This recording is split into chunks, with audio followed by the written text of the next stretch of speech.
Yo, what's up, peoples? Guys, I'm bringing you an update. Starcraft 2 is getting a balance patch, but oh boy, we have a lot to talk about because, guys, the Clown Council has returned. That is probably going to be the title of this video. The Starcraft 2 Clown Council is back. Because guess what? They have announced one of the most biased patches. Again, I didn't think it could get any more biased than it was, but here we are. Just a quick preface to this before I go into actually reading the changes and stuff, because I want this video to only be like 11 minutes, so I'm gonna have to talk quick and go through these points really fast. But yeah, StarCraft 2 hasn't really been getting many patches. It should honestly get more, but you know, it is what it is. The game, this is a community balance effort, basically, by like the Balance Council, aka the Clown Council. And I'm gonna say right off the bat, these guys should not be balancing the game. They're biased. A lot of them are actually pros that are actively playing in tournaments, so there's a conflict of interest, like buffing your own race so you win more. And if we look, you know, if you want to look online, I think there's a guy, DNS, and there's another pro player or whatever, content creator, Showtime, that were having a discussion, and they were actually talking about how the Balance Council is basically in disarray, and they, like, whoever's the loudest gets their changes to go through, and that's why some of the changes are, like, very weird, it's biased, and it's just not... It's not a good way when the game is basically dead and abandoned by the developers, and now we have these group of, like, Shadow Cabal, Zerg pro players, and whoever else that are very biased. In the olden days, David Kim, regardless of how good of a job I think he did or you think he did, at least Blizzard had a policy where David Kim had to play random. He couldn't choose one of the three races, and he was not allowed to play in tournaments. So there was zero conflict of interest because the former balance dev. Those were things that they imposed to make it feel fair and unbiased that the guy that was in charge of doing the balance changes wasn't allowed to play tournaments and earn money, so he didn't have any incentive to super buff one race. So anyways, with that out of the way, these changes we're going to read. Balance Council. Greetings from the Clown Council. After 7 months, they took 7 months to do this.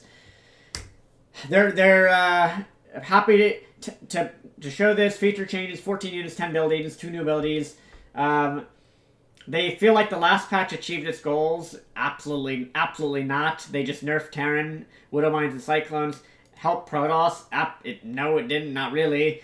Current patch. So they want to nerf defensive and camping playstyles right away. That's a red flag. They want to nerf mech, nerf turtling, perhaps, which is ridiculous. Like, who are these guys to decide? Who is this Clown Council to decide how people should play the game? Honestly, like, it's so pretentious. Like, people should be allowed to be aggro, be turtly. There should be a mix of both styles, but it seems like the people that, like, make these decisions, the streamers and content creators that are in this, like, Zerg cabal, or, like, you know, this, I call it the Clown Council, it seems they're very biased against defensive play, and they just want the game to be attack, attack, attack.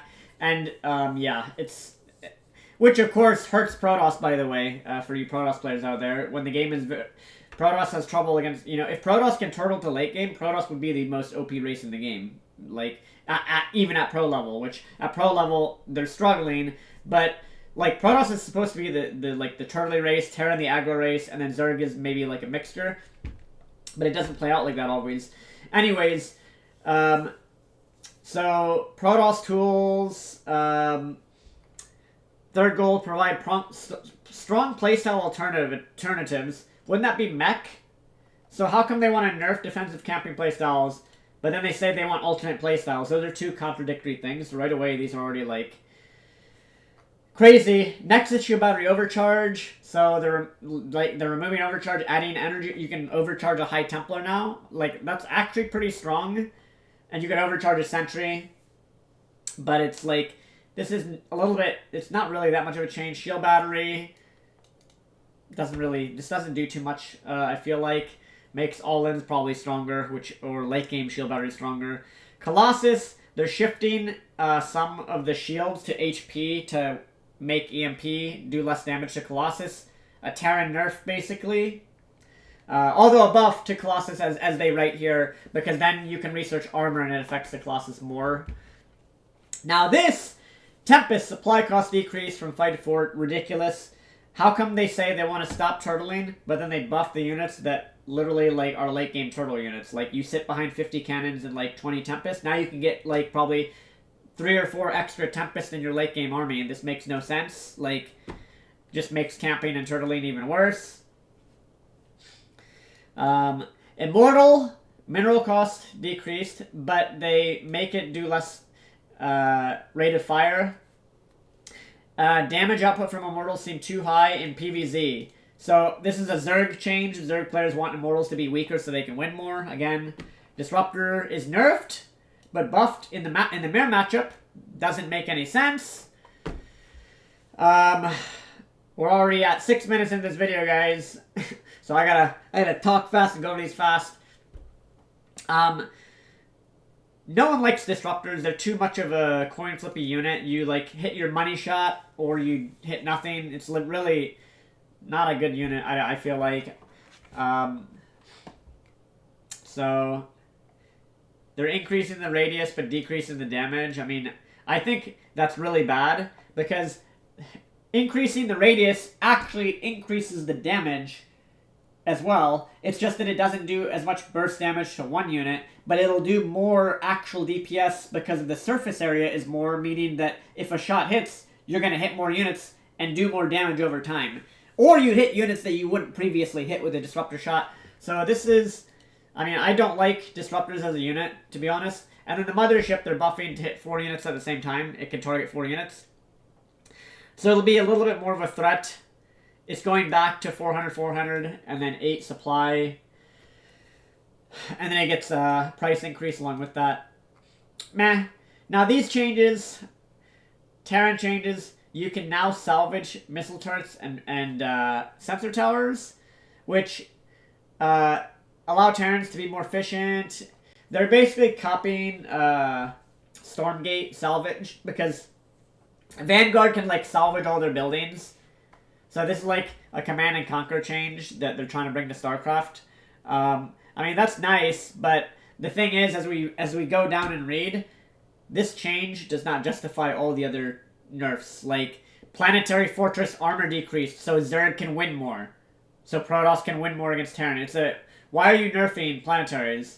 So Zerg can just win more with Zerglings and ridiculous. And then this is actually the biggest nerf of the patch for Terran, I feel like. Sensor towers, slight cost decrease, but 34% area size reduction is ridiculous. This needs to be not in the patch.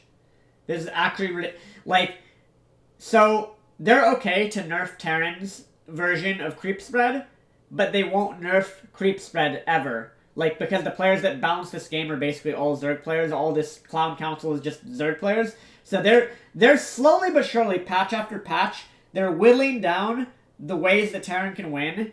And here's just another, like, they already nerfed the sensor tower massively before, and now they're doing it again, which also is a nerf to mech, because mech, you need that vision to, like, be able to react to stuff happening. And it also, I played on stream, I played a game on the PTR, and I immediately logged out after the game, because I played a Terran vs. Terran game where normally you could put sensor towers to help against the players that just mass battlecruisers, where they do the thing where they hide all their BCs in the corner of the map, and then they move in, Yamato, and then teleport out.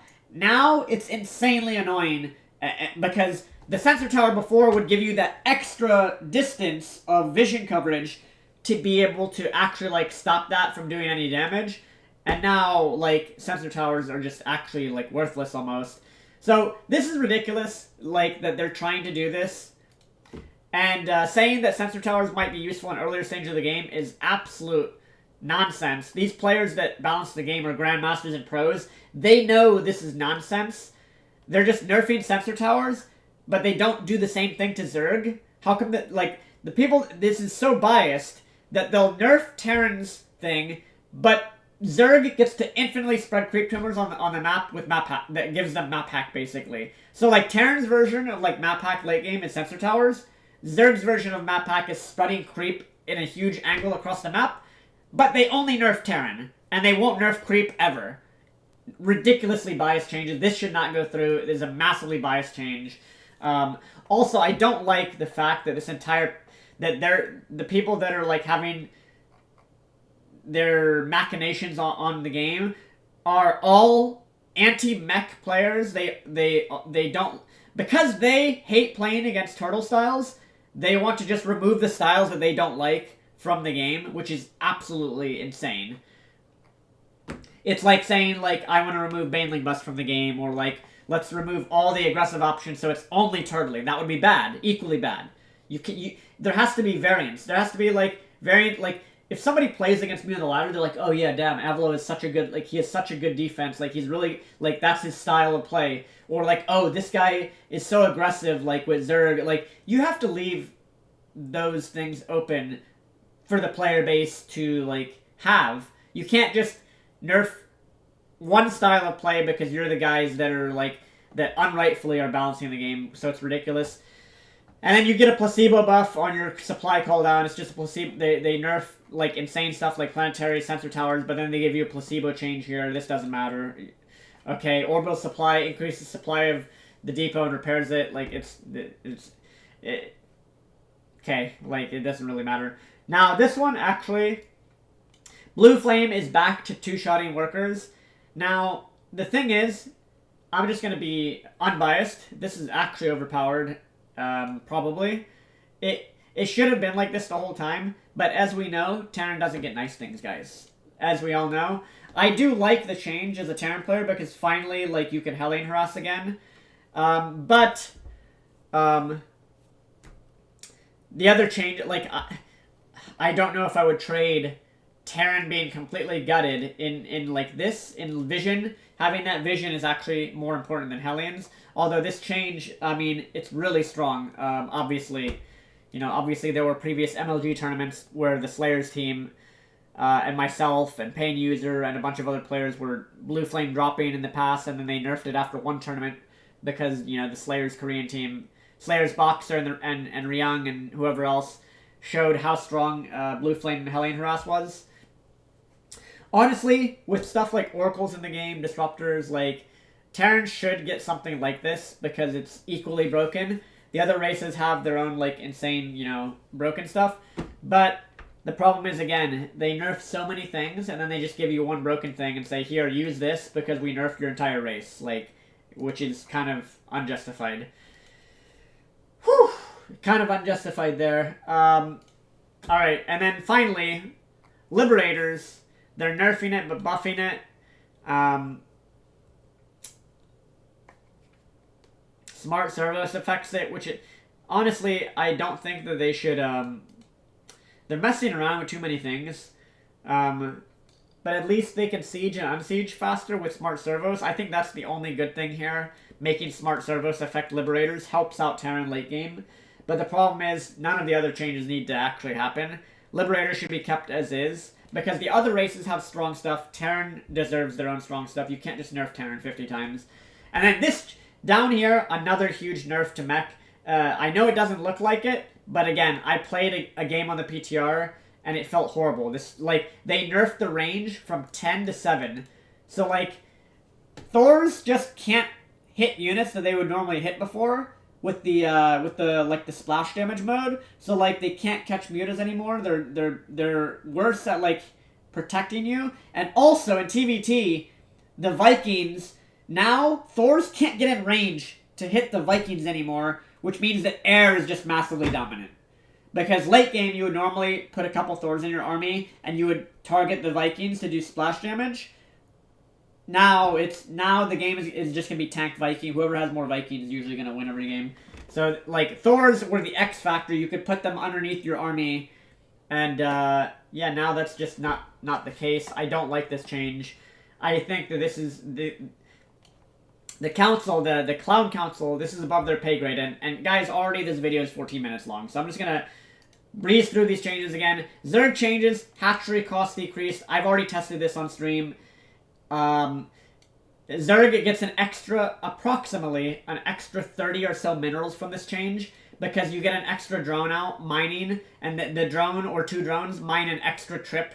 And so I've already tested this, like PTR versus live, and the PTR, Zerg actually gets like an extra 30 or so minerals approximately, plus or minus maybe 10, depending on how good your build is. But so the hatchery gets down sooner, can't be blocked as easily. You get actually extra minerals. You get an extra 30, which negates the increased cost of the queen early game. I don't like buffing spines, buffing spores, more Zerg buffs. And the justification doesn't matter, it's just Zerg buff, Zerg buff, Zerg buff. Add a Zerg stim pack, Zerg buff, it's ridiculous. Infestor buff, ridiculous. Ultralisk buff, like 50 Zerg buffs. Broodlord HP, now they get combat shields, Zerg buff. Like, it's completely, it's just asinine. So there you go. I thought I'd just do this quick patch rundown. So final thoughts, guys. Zerg gets a ton of buffs out of nowhere. Again, who would have thought the Clown Council that all play Zerg, and who would have thought for the 15th patch in a row, just like last patch, they have to keep buffing Zerg units until Zerg just wins every tournament. Oh wait, Zerg is already winning every tournament for like the last 10 years. So it's just kind of ridiculous. Terran, Thors lose range, which is bad. It's a bad change. Liberators changed needlessly. Smart Servos is good. Blue Flame, okay. Blue Flame Hellion will be good. It'll be good. That'll definitely get Terran some wins that you might normally like. That is a huge change, especially Hellion drops. As a Terran player, I like it. The other races won't like it because they'll lose a lot more workers, obviously. But again, the sensor tower and planet. This is like a sensor towers, planetaries being nerfed this hard does not justify salvageable turrets. This is the biggest changes for Terran. Just they're killing Terran defenses, which makes no sense.